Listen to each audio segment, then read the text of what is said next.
Dalam Bapa dan Putra dan Kudus, amin. Allah yang penuh kasih, betapa Engkau sangat mencintai kami dan membantu orang yang mencari Engkau mendapat pemenuhan dari apa yang ia atau mereka rindukan. Hari ini Simeon sudah bertahun-tahun menantikan Sang Juru Selamat, dan Roh Kudus membuka hatinya untuk menatang dan mengangkat bayi yang dipersembahkan Maria dan Yosef ke bait Allah. Bantu kami ya Bapa untuk merindukan dan mencari putramu Yesus, Sang Penyelamat dan Penebus dalam diri kami. Terpujilah namamu kini dan sepanjang masa. Amin. Saudaraku terkasih dalam Kristus, kalau kita menyadari kisah tentang kanak-kanak Yesus,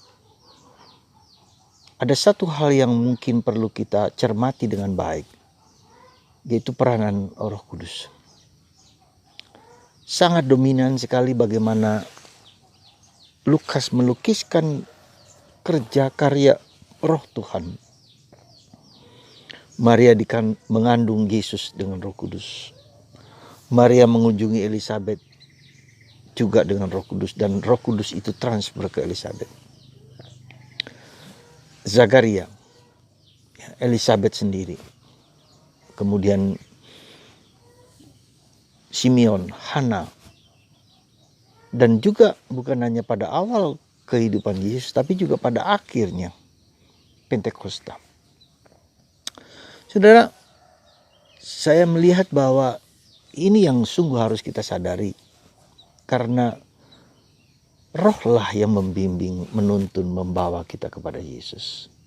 Dan persis seperti yang dikatakan oleh Yesus, kalian belum meminta apa-apa daripadaku, tapi aku akan memberikan Roh Kudus kepadamu.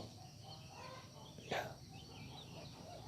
Saudara, saya secara pribadi juga sudah sejak lama secara manusiawi seperti keinginan untuk merasakan, melihat, meraba, seperti surat Yohanes mengatakan, apa yang kuraba, apa yang kulihat, apa yang kurasakan, apa yang kusaksikan, itulah yang kuwartakan.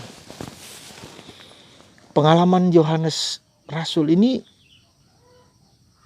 secara batinnya seringkali saya inginkan seperti itu.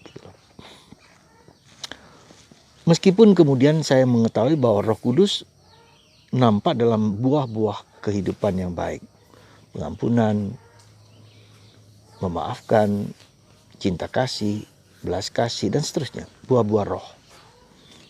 Tapi juga saya yakin bahwa Roh Kudus itu juga sebagai pribadi ketiga dari Allah Tritunggal Maha Kudus, yang mungkin agak jarang kita perhatikan dan kita sadari dengan baik.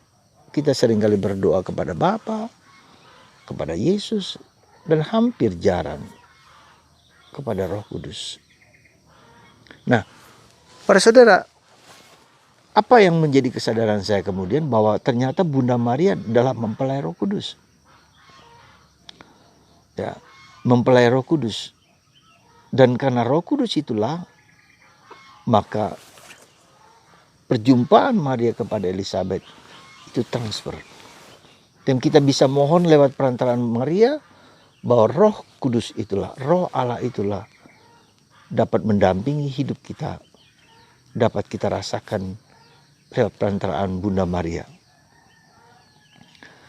Dan yang kedua, saudaraku terkasih dalam Kristus, Roh Kudus inilah yang kemudian saya rasakan dan saya lakukan secara sadar, yaitu dengan mendoakan doa singkat tentang Roh Kudus yang biasa kami doakan di dalam tradisi Karmel menjelang meditasi. Datanglah Roh Kudus, penuhilah hati umatmu, nyalakanlah di dalamnya api cinta kasihmu.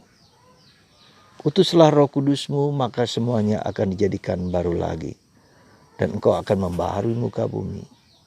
Ya Allah, engkau yang mengajar hati umatmu dengan penerangan Roh Kudus. Berilah kami dengan perantaraan Roh Kudus itu kebijaksanaan yang sejati, serta karunia untuk selalu merasa gembira karena Kristus Tuhan kami. Amin. Saudara, mari untuk seperti Simeon, untuk seperti Hana, untuk seperti Bunda Maria, bahkan untuk seperti Yesus, meski hampir sulit meniru teladan Yesus, yaitu bagaimana peranan Roh Kudus dalam hidup kita, dan kita mencoba untuk menjalankannya. Saya mencoba untuk melakukan doa rosario dengan menggunakan datanglah Roh Kudus. Terus, ya, bahkan saya mengulang-ulang kata datanglah Roh Kudus setiap hari, setiap saat. Ketika sedang bekerja, ketika sedang melakukan sesuatu, hati saya berkata, datanglah Roh Kudus.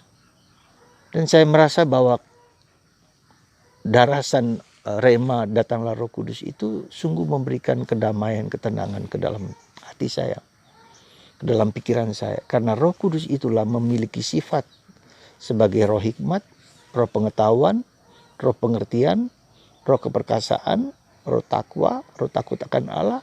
Ya. Ada satu lagi saya lupa, roh takut akan Allah. Ya. Nah, itulah saudaraku terkasih, semoga roh yang sama yang mengilhami Bunda Maria, yang mengilhami Yesus, yang bekerja sejak awal penciptaan, di mana kita lihat ketika dalam awal penciptaan roh Allah melayang-layang di atas bumi. Dan seluruh proses kehidupan, penyelamatan, penebusan, penciptaan adalah peranan Roh Kudus. Dan itu terjadi pada Simeon. Ya, Simeon dipenuhi dengan Roh Kudus. Dia tahu bahwa dia tidak akan meninggal sebelum bertemu dengan Roh Kudus. Roh Kudus juga yang mengilhami dia untuk datang ke Bait Allah dan bertemu dengan Yesus, menatangnya dan menyatakan bahwa Bunda Maria akan tertusuk pedangnya oleh karena anak ini. Saudara, mari kita melatih, mohon supaya roh itu mengilhami, menguatkan, meneguhkan kita dengan mendaraskan terus-menerus datanglah Roh Kudus.